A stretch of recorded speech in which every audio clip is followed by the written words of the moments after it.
네, 안녕하세요. 굿트레이딩 네, 전자인 소장입니다. 엔지캠 생명과학인데요. 지금 그 글로벌 신약 개발건과 관련한 임상 실패설, 이것이 이제 주가를 급락시켰던 요인입니다. 자, 근데 이게 우리가 회사에서는 부인을 했습니다. 부인을 했는데 회사 측에서는 당연히 이제 그렇게 얘기가 나올 거지만 실제로 그것이 어떤 그 임상 실패권에 대한 확실한 반전이 될 수 있는 재료, 이것은 아직 나오지는 않은 상태입니다. 자, 우리가 통상적으로 이제 회사의 말을 믿고 임상이 실패 안 했으면 좋겠는데, 혹여라도 그런 건의 상황이 나중에 나타난다면 한 번 더 밀릴 수가 있는데, 지금 현재는 여하튼 지난 화요일장에서 큰 폭으로 밀렸고, 그리고 이제 수요일장에서는 큰 폭으로 밀리지는 않았습니다. 그렇다면 반전을 할 수 있을 것인가? 이 부분을 우리가 잘 살펴봐야 될 것 같습니다. 자, 지금 사실 실적이 안 좋습니다. 잘 아시다시피 실적이 안 좋아요. 잘 알고 계시는 부분입니다. 자, 지금 보세요. 제가 뭐 말씀을 안 드린다 하더라도 잘 알고 계실 겁니다. 매년 영업 적자가 나고 있어요. 그 영업 적자 규모도 커지고 있습니다. 이렇게 실적이 뚝 떨어지고 있어요. 그죠? 적자 나는 것 자체는 좋은데, 그럴 수도 있는데, 적자의 규모가 점차 증가하는 그런 패턴이기 때문에 그것이 지금 현재 압박 요소가 더 되고 있지 않느냐, 그런 생각을 해봅니다. 기술 특례 업체이기 때문에 그만큼 이제 기술력을 인정을 해줘야 되는 거 아니냐. 네. 이런 반론도 나올 수는 있어요. 그리고 사실 재무적인 부분을 볼 때 요즘 그 실적이 시원찮은 기업들이 이제 증자들을 많이 하지 않습니까? 근데 현재 그러면 엔지캠 생명과학이 증자를 할 정도로 굉장히 어렵냐? 아직은 그렇지는 않습니다. 예를 들어서 유동자산 524억, 유동부채 95억, 아직 여유는 있어요. 그죠? 그리고 유동자산 내의 구성도 보면 유동성 금융자산이 한 320억 정도는 있습니다. 그렇죠? 다만 이제 재고자산이 일부 있고 매출채권이나 기타 유동채권이 있는데, 이 부분은 지금 당장의 강한 현금성 자산이라고 보기는 좀 힘들고, 유동성 금융자산이 320억이다. 요것은 유동자산 500억 대비해서는 조금은 좀 아쉬운 수치기는 합니다. 그죠? 하지만 유동부채가 아주 지금 현재 큰 것은 아니고요. 자금이 지금 현재 아주 안 좋은 상황은 절대 아닌 그런 모습이기는 합니다. 근데 실적이 자꾸 처지다 보면은 자금이 졸아드니까 사실 자금을 유치할 수 있는 그런 거리에 뭔가가 나타나야 될 수도 있어요. 그죠?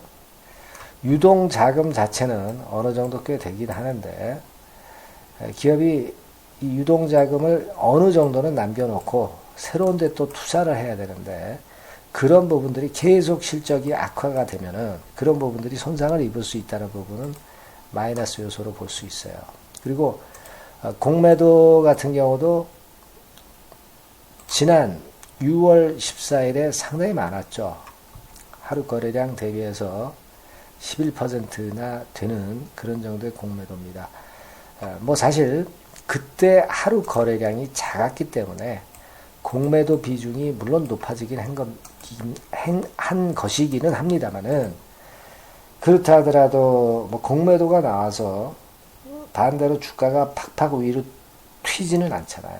공매도가 나온다고 해서 주가가 계속 하락한다고 볼 수는 없지만, 공매도가 비중이 어느 정도 나올 때는 주가 자체가 이렇게 V자로 뻗어나가는 양상은 나오지는 않습니다. 물론 이제 공매를 쳤기 때문에 사실 따지고 보면은 환매수를 해야 되기 때문에 반발은 나올 수가 있어요. 매수세가 들어올 수 있기 때문에, 그죠? 파는 것에 대한 매수세가 들어올 수 있기 때문에. 하지만 그것만으로는 작은 반등 정도이지 큰 반등은 좀 힘들다 이거예요. 큰 반등은 역시 큰 재료가 나와야 돼요. 아니면 이제 큰 수급이 들어와야 됩니다.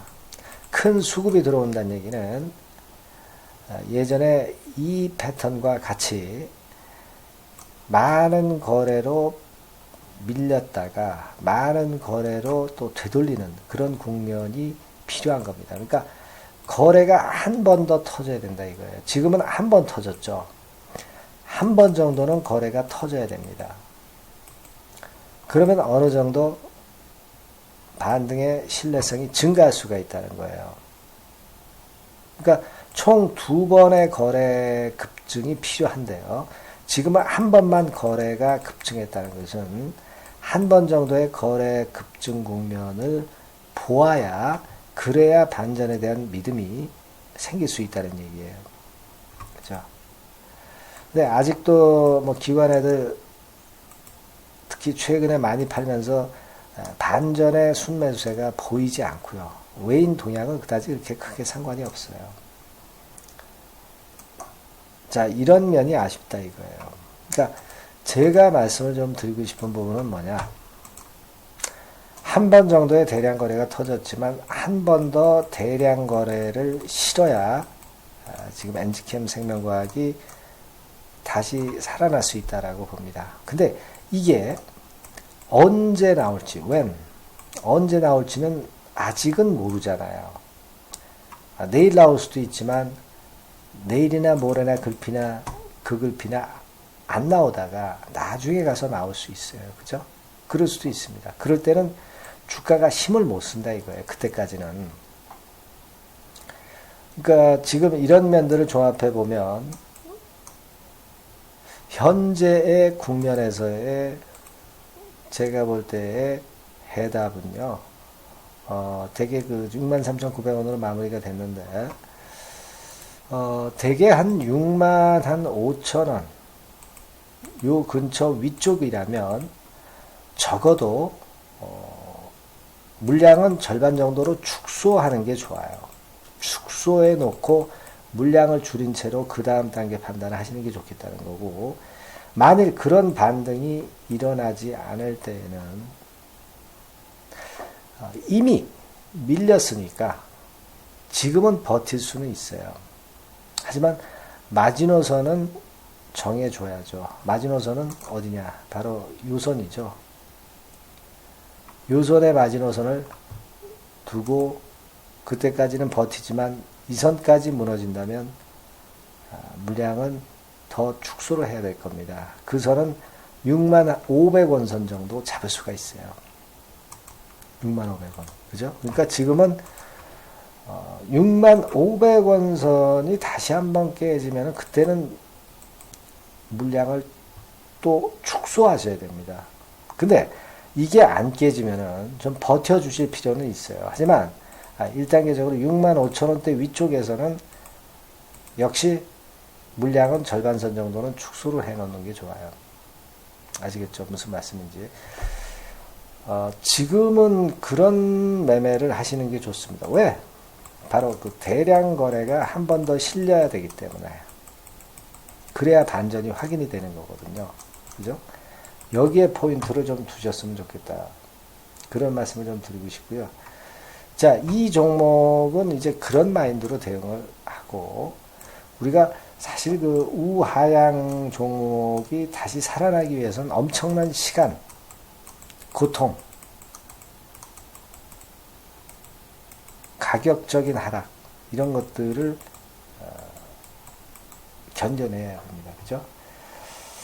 그래서 참 어렵죠. 그러니까, 조금은 더 이런 그 시간과 고통과 가격적인 부분을 생각해서 이쪽은 제가 말씀드린 대로 그런 과정을 거쳐야 된다는 걸 인정을 하시고 다른 쪽에서 또 만회를 하는 방법도 생각을 해보시는 게 좋겠고, 그런 종목들, 급등할 수 있는 종목들 초기에 잡아야 되겠죠. 급등 추천주를 받는 방법은 두 가지. 네. 첫 번째 방법은 이 전화번호로 성함을 보내시거나 두 번째 방법은 이 주소로 클릭 신청하시는 방법이 있어요. 많이 참고하시고 엔치캠 생명과학은 제가 드린 말씀을 잘 응용하셔서 좋은 매매 되셨으면 좋겠어요. 감사합니다.